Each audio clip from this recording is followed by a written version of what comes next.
오늘 사도들이 두 번째 잡혔습니다. 두 번째 잡혀서 오늘 읽진 않았지만 18절에는 첫 번째 옥에 갇혔을 때는 천사들이 옥문을 열어줘서 계속 나가서 복음 전하고 설교하고 말씀으로 가르쳤습니다. 그랬더니 다시 잡아들인 거예요. 다시. 그래서 사내들인 공회로 불려오고 또 이제 신문 받았습니다. 여기 사두개인들이 사도들을 죽이려고 그랬어요. 그런데 이때 바리새인 율법교사 가말리엘이 중재를 해서 그냥 매맞고 풀려나는 정도로 끝이 납니다. 오늘 본문 내용이 이게 다예요. 그런데 오늘 33절 시작해 보니까 이렇게 나오죠. 그들이 듣고 크게 노해서 어떻게 합니까?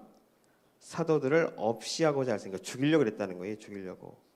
분명히 여러분 위기 가운데 있다라는 겁니다. 오늘 본문을 통해서 위기 가운데 하나님께서 사도들을 이끄시는 방법 뿐만 아니라 우리 삶 가운데 하나님께서 일하시는 방법이 무엇인지 두 가지로 말씀 정리하겠습니다. 첫 번째는 하나님께서 일하시는 방법은 우리의 삶에 다운사이드를 통해서 업사이드로 이끄신다는 거예요. 여러분들 그 다운사이드, 업사이드 용어는 원래 이제 사회에서는 자주 사용하고 있어요. 이 말을요.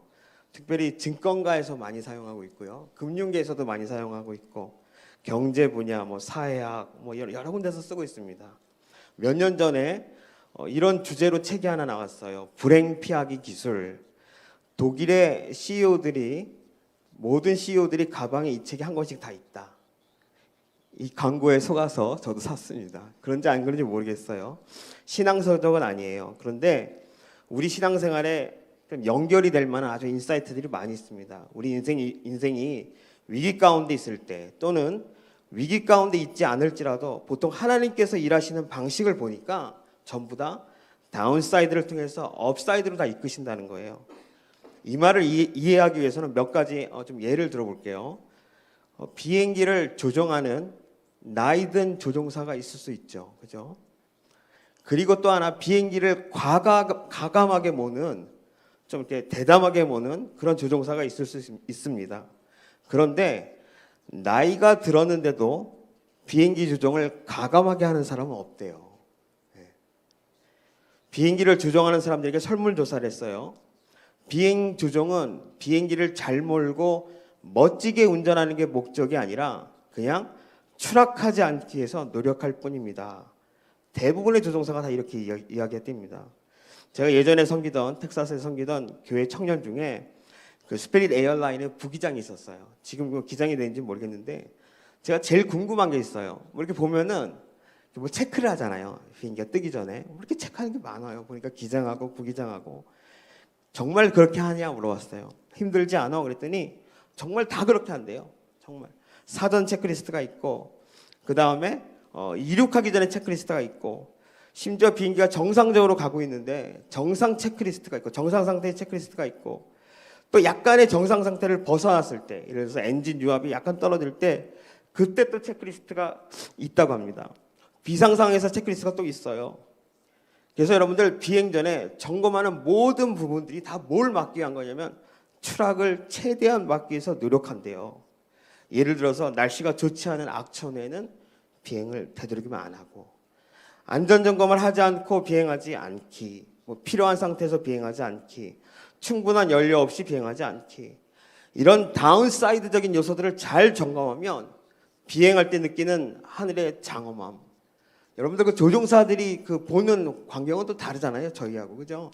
그래서 제가 이 친구한테 옛날에 뭘 물어봤냐면 그 구름 위에서 그렇게 탁 올라갔을 때 거기서 커피를 마셔본 적 있냐 물어봤어요. 부기장한테 이 친구한테 청년한테 그랬더니 태양이 지는 석양을 바라보면서 커피를 마실 때 그 기분이 너무 좋대요. 그러니까 부럽더라고요. 그죠? 우리는 느껴볼 수 없는 거지 않습니까? 이런 멋진 업사이드적인 요소들은요. 아까 말했던 그런 다운사이드를 다 점검하고 하면 이건 자동으로 따라온다는 거예요. 그러니까 여러분들 비행기 조종은요. 이런 멋진 업사이드적인 요소들을 갖기 위해서 조종석에 앉는 것이 아니라 비행기가 추락하지 않게 하기 위한 다운사이드적인 요소들을 점검하고 제거할 때 업사이드에 있는 좋은 것들 그냥 다 따라온다는 거예요. 당연한 이야기지만 인사이트가 있죠. 업사이드를 얻으려면 뭐가 반드시 필요합니까? 다운사이드가 필요해요.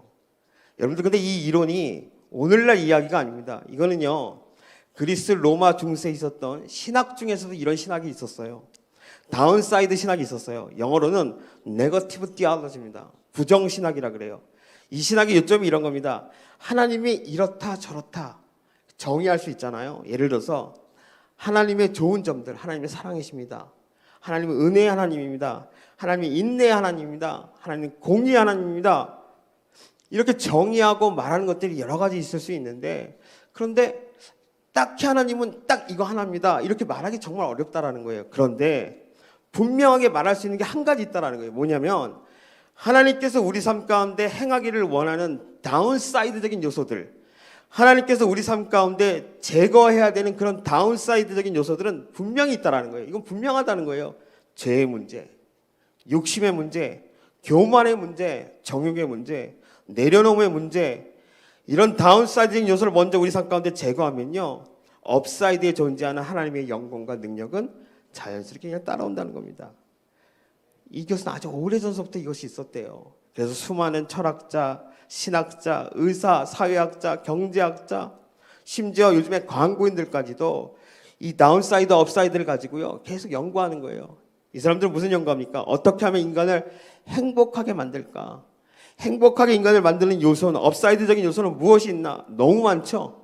어떤 사람에게는 돈이 될 수도 있고, 어떤 사람에게는 건강이 될 수도 있고, 어떤 사람에게는 연인간의 사랑이 될 수도 있고, 너무 많아요. 그런데 확실히 한 가지 확실한 건 있다는 거예요. 뭐예요?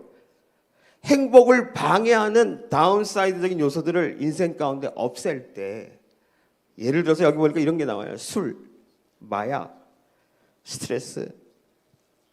재미있는 거는 하기 싫은 일도 있더라고요. 여기에 하기 싫은 업무, 그죠? 직장을 잃어버리는 실직, 불행한 결혼 생활, 지나치게 자신에게 관한 높은 기대감, 가난, 빚, 외로움, 불평, 원망, 자책, 여러 가지가 있어요. 이런 다운사이드적인 요소들을 제거하게 되면 자연스럽게 행복의 업사이드적인 요소들이 무엇이든 간에 다 따라오게 된다는 거예요. 그러므로 우리가 먼저 업사이드적인 요소를 추구하기보다는 뭐예요? 내 안에, 내 삶에 다운사이드가 뭔지를 빨리 파악하는 게 중요하다는 겁니다. 열왕기 상하에 보니까요, 하나님께서 축복한 왕들은 그 왕에 있었던 기간이 보통 다 몇 년인 줄 아십니까? 40년이에요. 40년. 그래서 여러분들 다윗과 솔로몬도 다 40년씩 통치하죠. 반면에 하나님을 저버린 왕들은 통치 기간이 짧아요. 예를 들어서 북이스라엘 나답은 2년, 엘리도 2년, 남유다의 아비암이 3년, 길어야 북왕국 바이사가 24년입니다. 그런데 다윗과 솔로몬과 같이 40년 넘게 정확하게 41년을 통치한 왕이 있었어요. 누구냐면 남유다의 아사왕이에요. 아사의 아버지는 아비암인데 역시 하나님 앞에 악행을 하다가 3년밖에 통치하지 못하고 죽죠. 그런데 그 뒤를 이은 아사왕이 무려 41년을 왕이 있었으니까 하나님께 정말 축복받은 왕이에요. 물론 여러분들 이 아사왕도 그 끝에는 잘 못합니다. 하나님을 의지하지 않죠. 그래서 쉽지 않았어요. 그래도 처음과 중간까지는 다윗이나 솔로몬처럼 하나님의 뜻대로 통치했습니다. 그런데 재밌는 게 뭐냐면 열왕기상 15장 2절에 보니까 이 아사왕의 아버지를 소개할 때, 아비암을 소개할 때 이렇게 나와요. 그의 모친이 아비살롬의 딸 마아가입니다. 마아가임. 그리고 조금 밑에 내려가고 10절에 보니까 이 아비암의 아들 아사왕이 왕이 될 때도 어떻게 소개하냐면 그의 어머니의 이름은 마아가, 아비살롬의 딸이라고 기록되어 있습니다. 그러면 이런 생각이죠. 동명이인인가? 동명이인가? 아니에요. 아사왕의 할머니 이름과 아사왕의 어머니 이름이 같은 건가? 아니에요. 여기서 마아가는요, 아사왕의 할머니를 말해요. 성경, 한글 성경에는 둘 다 어머니라고 나오지만 할머니입니다. 할머니. 그렇게 말해요. 아사왕의 어머니 일찍 죽었습니다. 결국 성경에는요, 마아가의 이름이 아비암 왕 때에도 나오고 그 아들 아사왕 때에도 그 마아가라는 이름이 계속 거론돼요. 이 마아가가 누굽니까? 아사왕의 할머니면서 동시에 남유다에 어마어마한 영향력을 끼쳤던 그런 할머니였어요. 그런 왕족이었다라는 거예요. 실제로 그런 것이 우상숭배 아세라를 섬기는 것을 온 나라에 퍼뜨린 주범이 바로 이 할머니 마아가입니다. 당연히 자기 아들 아비암한테도 당연히 우상숭배하라 그랬겠죠. 자기 손주 아사가 왕위에 올렸을 때도 당연히 우상숭배하라 그랬어요. 강요했을 거 아닙니까? 그런데 어린 아사 왕은 아버지 아비암과 다르게 재임 초기 시절부터 하나님의 길을 가기로 딱 결정해요. 열왕기상 15장 11절에 보니까 아사가 그 조상 다윗같이 여호와 보시기에 정직하게 행하여 드디어 하나님 보시기에 다윗같이 하나님의 마음에 합한 왕이 나왔다라는 거예요. 그런데 이 아사 왕이 제일 먼저 한 게 뭐냐면 자신의 나라를 부강하게 만들고 더욱 강하게 만들기 위한 그런 업사이드적인 요소들, 예를 들어서 군대를 더 증강시킨다든지 군대를 더 강력하게 만들기 위해서 이웃 나라에서 전차를 다 수입해 온다든지 아니면 해외 용병들을 데려와서 부대를 더 강하게 만들다든지 지금 제가 얘기한 것들이 다 전 선왕들이 다 이렇게 했어요, 실제로. 아니면 더 세금을 많이 걷어서 나라를 부강하게 만든다든지 이런 업사이드적인 요소 하나도 안 구해요. 뭐 하느냐? 남유다 가운데 있는 하나님 보시기에 제거해야 되는 다운사이드적인 요소들 다 없앱니다. 먼저 솔로몬 말년부터 이어져온 우상 숭배 없애요. 그리고 솔로몬의 그 이방 아내들이 있었잖아요. 그 왕비들이 가져온 이교도적인 풍습 다 없앱니다. 남색하는 거, 동성연애 다 몰아내요. 심지어 우상 숭배를 권장했던 자신의 할머니 태우의 위를 폐했다 이렇게 나와요. 자기를 돌봐준 할머니 태우 마아가를 폐위시켜요. 그러니까 우상 숭배를 금지를 딱 단행한 거예요. 보통 독하게 결심한 게 아니라는 거예요. 하나님 앞에서 나라를 위해서 먼저 업사이드적인 요소를 구하는 게 아니라 하나님 앞에서 먼저 이 나라에서 벌어지고 있는 다운사이드적인 요소들을 다 제거했습니다. 그랬더니 역대하 14장 6절에 보니까 여호와께서 아사에게 평안을 주셨으므로 그 땅이 평안하여 여러 해 싸움이 없는지라 저가 견고한 성읍들을 유다에 건축하니라. 한마디로 하나님 앞에서 제약된 모습들을 회개하고 엎드렸더니 업사이드 하나님의 축복과 평안이 다 따라왔다는 겁니다. 여러분 기억하십시오. 하나님께서 일하시는 방식은 먼저 업사이드를 허락하지 않으세요. 하나님의 일하는 방식은 항상 다운사이드를 우리 인생 가운데 경험하게 하신다는 겁니다. 우리가 흔히 말하는 고난의 방식이에요. 오늘 사도들 동일한 경험을 가지고 있어요. 오늘 돌아가는 상황이 좋지 않습니다. 위협이 있어요. 특별히 오늘 33절 시작이 그들이 사도들을 죽이려고 했습니다. 물론 죽지 않았죠. 왜 그랬습니까? 한 사람이 등장해요. 율법교사 가말리엘이에요. 사람들을 죽이려고 하는 그 사내들인 공회원들, 사두개인들을 다 진정시키고 중재시키는 가말리엘 율법교사가 등장합니다. 그런데 문제는 이 사람도 바리새인이었어요. 같은 편 아니라는 거예요. 오늘 본문에 등장하는 바리새인 율법교사 이 가말리엘이 당시 지도자로서 가장 아주 그 뛰어난 지도자 7명이 있었는데 그 7명 라반이라 그러거든요. 그 라반의 서열의 한 사람이었어요. 그 중에서도 이 사람이 굉장히 뛰어난 사람이었습니다. 예를 들어서 당시에 이스라엘이 2대의 양대 그 율법 학파가 있었어요. 우리 왜 그런 얘기하지 않습니까? 누구의 직계 손자다. 그럼 대단한 거잖아요. 이 사람이 그런 사람이었어요. 힐렐 학파의 직계 손자, 위대한 스승이 오늘 본문에 나오는 바로 율법 교사예요. 이 사람의 유명한 제자가 있습니다. 지금은 이 본문에서 유명하지 않지만 나중에 유명해지는 제자가 있죠. 누굽니까? 사도 바울이에요. 사도 바울이 이 사람 제자예요. 실제로 역사에는 어떻게 기록되어 있느냐? 이 가말라엘이 죽었을 때 율법의 영광이 떠났고 깨끗함과 거룩함이 죽었다 이렇게 선언했어요. 이스라엘에서. 그러니까 이 사람의 영향력이 어마어마했던 인물입니다. 오늘 그런 사람이 지금 어떻게 하는 거예요? 잠깐 사도들을 내보냈어요. 내보내고 사내들인 공회원들에게 이야기하는 겁니다. 요점만 얘기하면 2가지죠. 옛날에 드다라는 사람이 폭동 일으켰어. 37절에 보니까 유다라는 사람이 또 폭동 일으켰어. 근데 뭐 하는 거예요? 하나님께서 이 사람들하고 함께 하시지 않는 폭동, 반란, 운동 다 어떻게 된다고요? 자동으로 무너질 거야. 그냥 둬도 돼. 저 사람들 그냥 둬도 돼. 그죠? 다 망한다는 거예요. 여기에 공회원들이 설득당했습니다. 40절에 보니까 그들이 옳게 여겼다. 동의한 거예요. 이 가말리엘 덕분에 사도들은 신명기 율법에서 준하는 40대를 넘지 않는 선 39대 매만 맞고 딱 풀려나요. 분명히 사두개인들이 지금 사도들 다 죽이려고 하는데 적진 속에 있는 또 다른 적이었던 한 명이 이상하게 자기들끼리 설득해갖고 사도들 다 풀려나게 되었다는 거예요.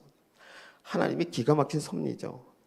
여기서 만약에 여러분들 사도들이 다 죽었더라면 예수님하고 같이 생활하고 예수님을 보고 예수님께 직접 배운 제자들은 이런 사도들에 의한 복음 전파는 힘들었겠죠. 바울처럼 전해 들은 다른 제자들, 그런 사도들이 복음 전했겠죠. 여기서 사도들의 그 적진에 있던 그 리더, 적진에 있던 그 수장위에서 살아난 것은 결국 뭐예요? 하나님의 기가 막힌 타이밍과 기가 막힌 섭리라는 거죠. 여러분 섭리가 무엇입니까? 로마서 8장 28절에 보니까 이렇게 나오죠. 우리 같이 한번 읽을까요? 시작. 우리가 알거니와 하나님을 사랑하는 자 곧 그의 뜻대로 부르심을 입은 자들에게는 모든 것이 합력하여 선을 이룬다. 여기서 중요한 단어가 세 개가 나옵니다. 하나는 바로 곧 그의 뜻대로 부르심을 입은 자. 영어 성경에 보니까 그분의 목적에 따라 부름을 받은 자 이렇게 돼 있어요.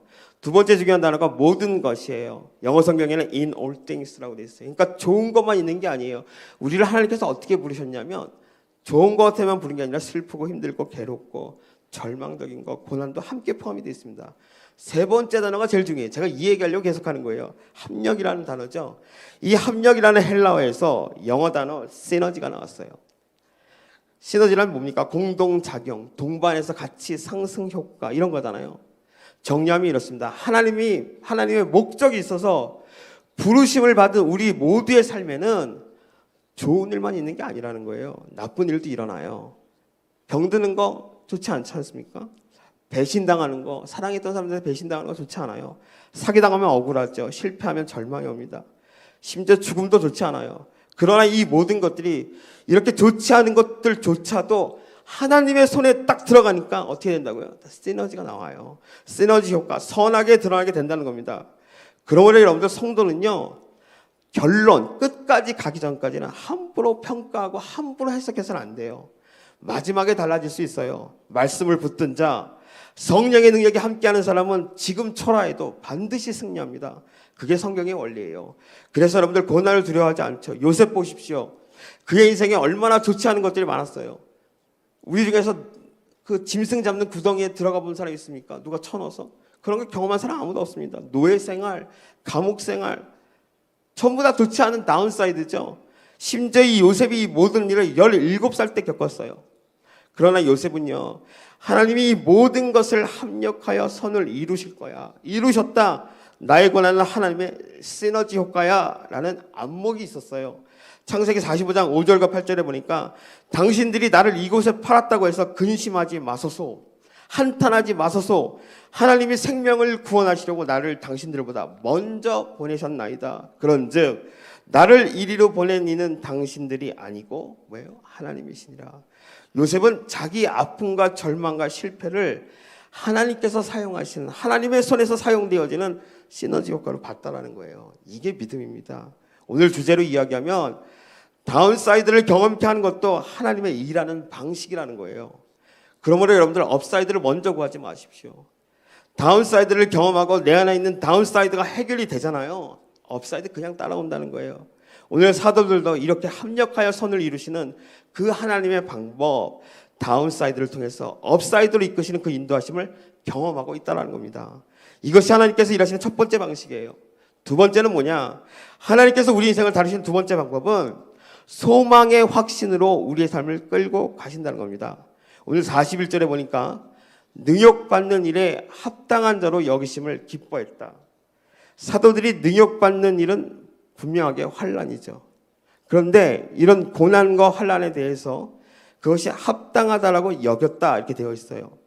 합당하고 마땅하다고 생각하니까 참을 수 있었겠죠. 인내할 수 있었겠죠. 기뻐했다 이렇게 나옵니다. 여러분 생각해 보십시오. 매를 맞는 것 자체가 기쁩니까? 매를 맞는 그 순간은 아플 거 아니에요. 매를 39대를 여러분들 맞는다고 생각해 보십시오. 30cm 자로 때리는 것도 아니고, 그죠? 39대를 맞는 그 순간만큼은 고통스럽겠죠. 그러니까 여기서 기뻐했다는 의미는 매를 맞는 그 순간에 기뻐했다는 단어가 아니에요. 이거는요. 이건 무슨 단어냐면 그럼에도 불구하고 기뻐했다는 거예요. 그럼에도 불구하고 지금 그 환경과 문제가 해결이 돼서 기뻐했다가 아니라 그럼에도 불구하고 지금 당장은 아니지만 앞으로 일어나게 될 소망 때문에 기뻐했다는 겁니다. 로마서 5장 2절서부터 4절까지의 말씀이 있습니다. 우리 한번 같이 한번 봉독해 볼까요? 시작.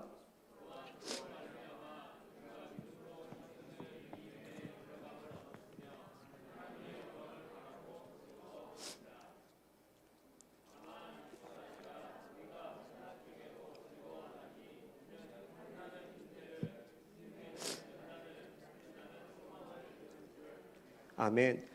환난 중에 어떻게 즐거워합니까? 마지막에 소망이 있기 때문에 즐겁다라는 거예요. 그래서 여러분들 이 말씀을 거꾸로 읽어보면요, 소망은 연단, 연단은 인내, 인내는 환난.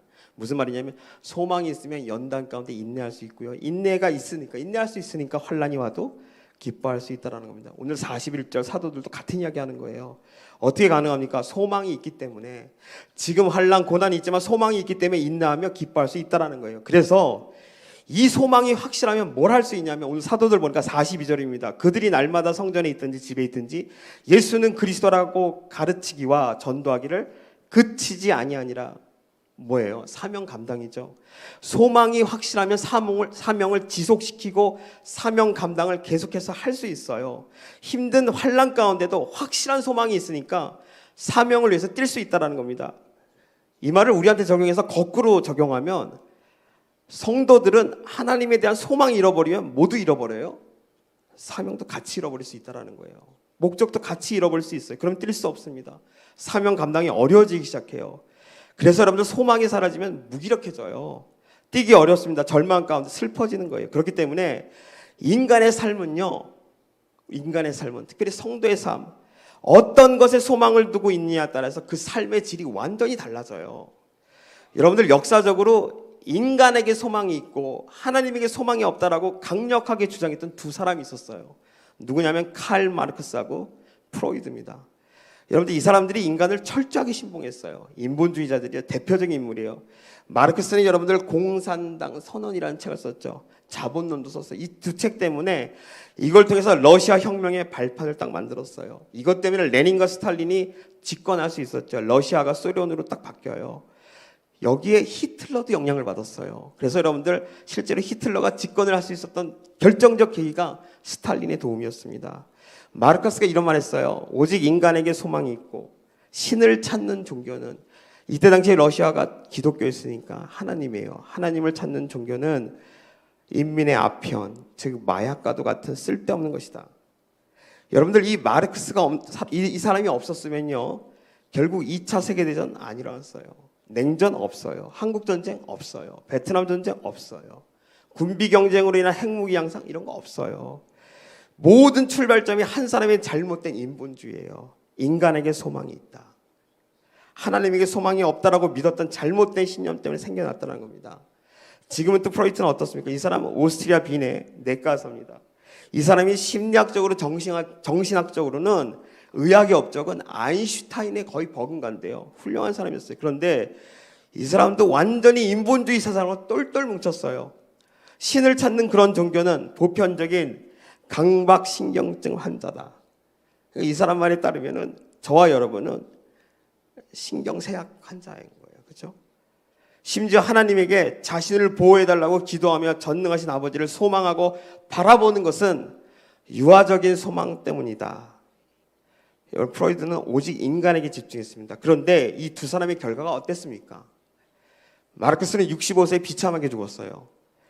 그렇게 인간 중심적으로 생각하고 인간에게 소망이 있다고 믿었는데, 가난하고 어려워졌을 때 아무도 도와주지 않아요. 아무도. 자기가 믿었던 모든 인간들을 다 배신합니다. 유일하게 친구 한 명이 그나마 좀 도와주다가 비참하게 죽었어요. 가족들도 다 절망 가운데 살았습니다. 프로이드 역시 83세에 비참하게 죽었어요. 여기 보니까 이렇게 돼 있어요. 사람들의 멸시 속에서 비참하게 죽었다. 심지어 프로이트는 나중에 완전히 다른 이야기입니다. 자기 책에서 뭐라 그러냐면, 자신은 인간에게서 결코 좋은 점을 발견하지 못했고, 그렇게 인간을 찬양했으면서 자신의 경험에 따르면 인간들은 대부분 다 쓰레기다, 이렇게 고백했어요. 심지어 자기가 죽을 때를 기다릴 때는 자기 딸한테 이런 말합니다. 내가 무슨 말을 더 해야 할지 모르겠다. 온 마음을 마비시킬 정도로 무서운 그것은 신을 믿는 사람이 아니라면 아무 생각도 할 수 없게 만드는 사건이다. 무슨 말입니까? 막상 죽음 앞에 놓이게 되니까 그토록 신이 없고 하나님을 바라보는 것이 유치원생 노름 같다라고 말했던 그가 이제 신이란 존재 앞에 서게 될지도 모른다는 두려움에 휩싸이게 됐다라는 거예요. 분명히 이 두 명은요, 인간에게 소망이 있다라고 믿었던 사람들이에요. 하나님에게 소망을 두어서는 안 된다라고 주장했던 사람입니다. 그런데 자신들의 삶을 통해서 입증된 게 뭐예요? 둘 다 인간은 결국 절망과 낙심할 수밖에 없는 그런 존재라는 거예요. 에베소서 2장 8절에서 9절에 보니까 너희는 그 은혜에 의하여 믿음으로 말미암아 구원을 받았으니 이것은 너희에게서 난 것이 아니요 하나님의 선물이라. 9절 행위에서 난 것이 아니니 이는 누구든지 자랑하지 못하게 함이라. 즉 인간은 어떤 행위나 어떤 사람도 하나님의 기준에 미치지 못한대요. 부족하고 간격이 생긴다는 겁니다.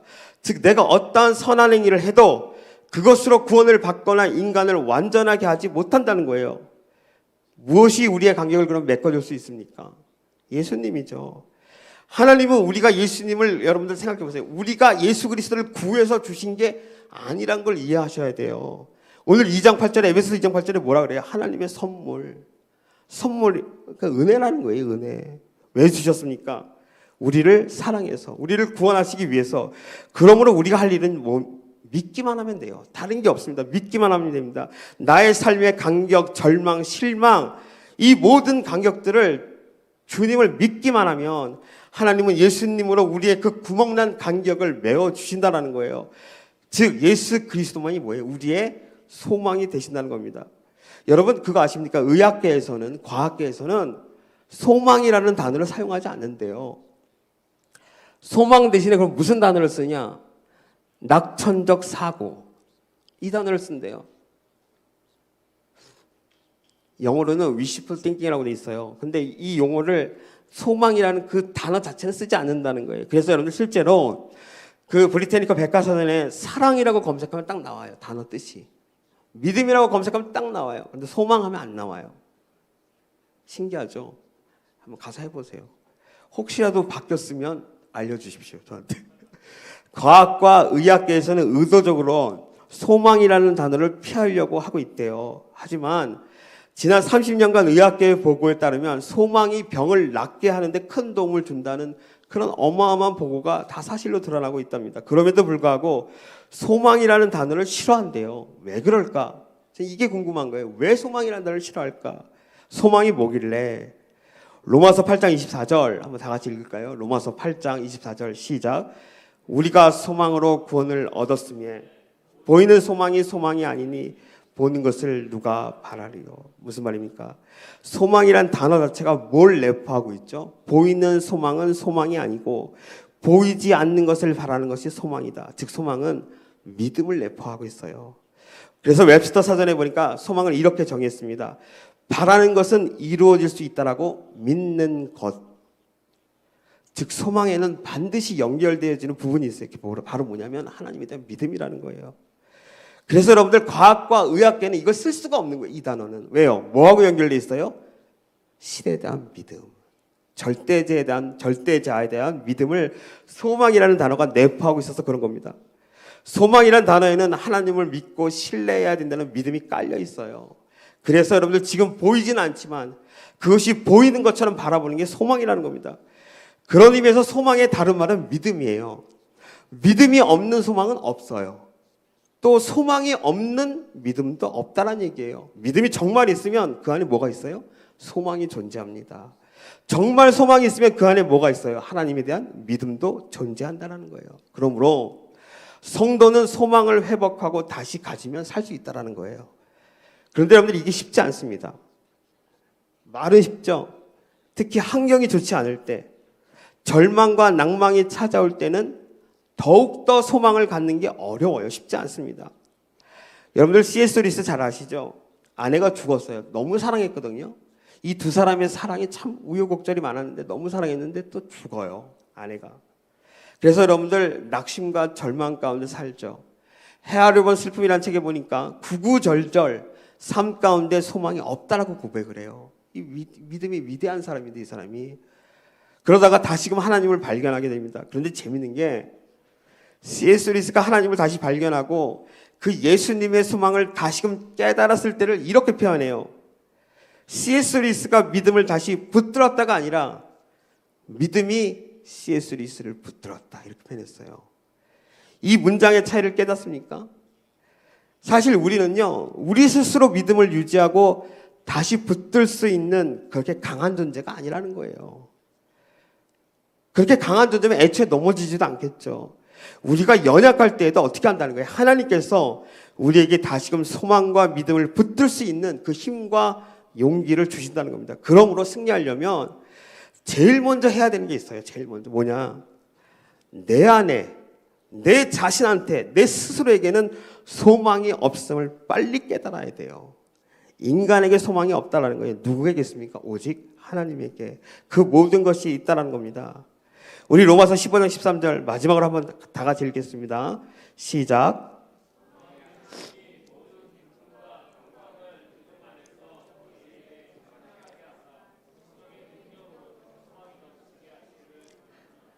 기쁨과 평강이 어디로부터 와요? 소망의 하나님.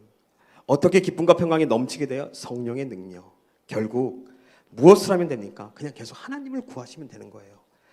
계속해서 하나님을 구하고 성령을 구하면 그러면 기쁨과 평강이 다시금 내 안에 자리 잡게 되고, 그러면 인간에게 자신에게 걸었던 그 기대와 소망과 희망이 오직 하나님에게만 있음을 깨닫게 된다는 겁니다. 이제 말씀 마치겠습니다. 오늘 두 가지 살폈습니다. 하나님께서 사람을 다루실 때 하나님의 일하시는 방법 어떻게 한다고요? 우리 인생의 다운사이드를 먼저 다 경험하게 하시고 업사이드로 끌고 가세요. 두 번째 뭡니까? 소망의 확신으로 우리의 삶을 끌고 가신다는 겁니다. 이 두 가지 기억하셔서 승리하는 저와 여러분 되기를 소망합니다. 기도하겠습니다. 하나님, 말씀을 통해 깨달음 주시니 감사합니다. 우리의 삶의 복된 업사이드는 하나님께서 우리 삶에 제거하기 원하시는, 해결되기 원하시는 그 다운사이드가 다 지나가면 그냥 따라온 것임을 깨닫게 됩니다. 하나님께서 저희를 다루시기 위해서 우리 삶 가운데 있는 죄악됨, 교만함 등의 그런 다운사이드를 제거해 주시고 하나님의 은혜와 사랑으로 채워주시기를 원합니다. 우리 안에 있는 슬픔과 절망과 실패가 끝이 아니라 이제 사명을 다시금 깨닫고 그 안에서 소망을 발견할 때 환난 가운데 기뻐함으로 인내했던 사도들처럼 저희도 넉넉히 기름을 주시고 우리 삶 가운데 우리의 참 소망 되시는 주님만을 바라보도록 성령 충만함으로 입혀 주시옵소서. 소망의 확신으로 이끄시는 주님만을 바라보며 예수님의 이름으로 기도드립니다. 아멘.